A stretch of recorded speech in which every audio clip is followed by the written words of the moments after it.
Are you waiting to purchase the Nikon Z6 Mark III, or are you considering other options? And how much patience do you have left?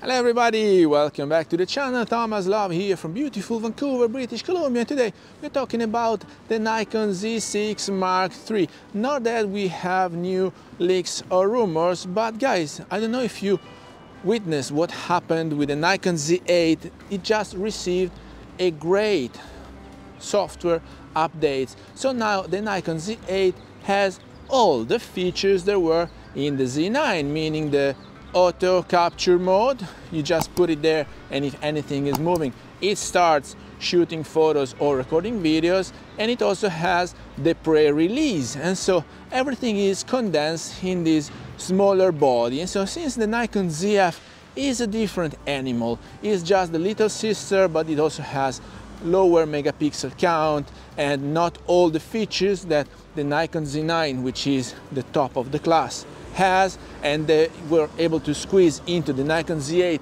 Despite being smaller, it gave some issues with overheating, but the Nikon ZF is a different animal. And so we are thinking about this Nikon Z6 Mark III, because ideally that's the real little sister to the Nikon Z8. And so since Nikon is moving forward very much, very fast, I'm really expecting the Nikon Z6 Mark III to have all these features implemented, meaning that the Nikon Z8 is a small Z9 and the Nikon Z6 Mark III might be a small Z8, and so value for the money. But how much money are we talking about?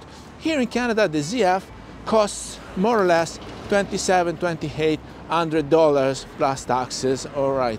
And then the Z8 is more or less around 5K, and the Z9 is more or less around 7K.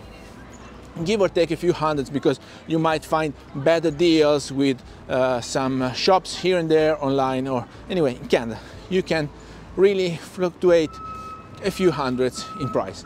But apart from that, guys, since the ZF is 2,700 and the Z8 is more or less 5K, I'm expecting the Nikon Z6 Mark III to be somewhere in between 3 and 4K, maybe 3,500–3,600 Canadian.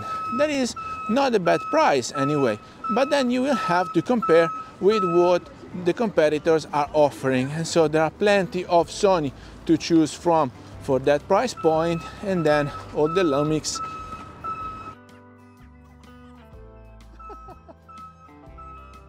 And so then there are the Lumix at a different price point. But guys, Nikon, they were like frozen for a few years. How loud is this guy with this reverse, and how long will it take for him to park properly? All right.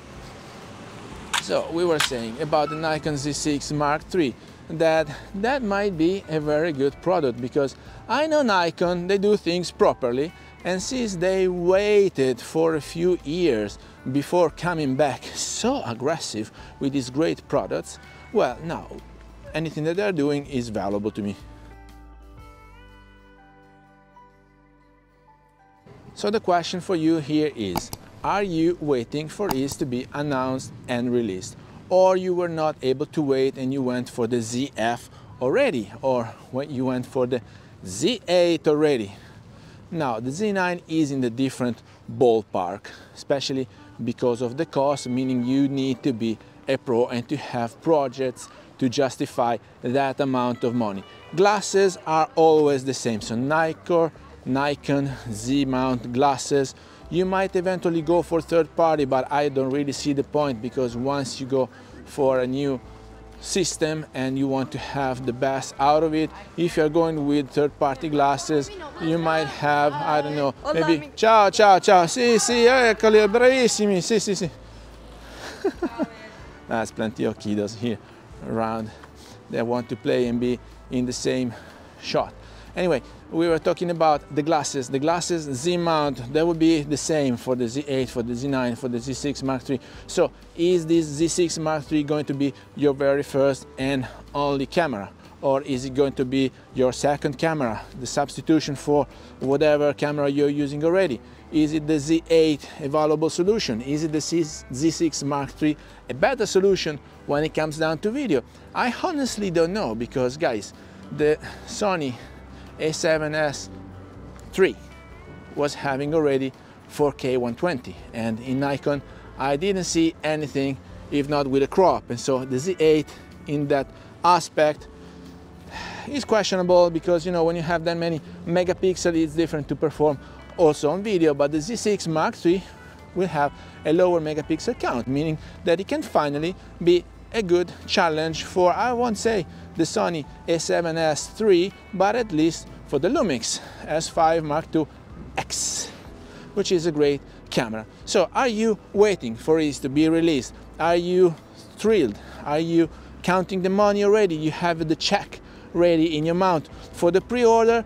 Remember what happened for the few other cameras that Nikon released recently, the Z8 and the ZF, that all the people that pre-ordered on the Nikon website, at least here in Canada, got it after the retailers. So if you're ready, let's go rolling.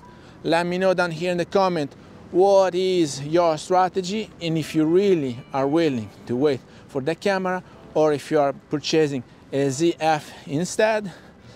I'm not so patient by nature, but for the time being, with the Lumix, I'm good enough.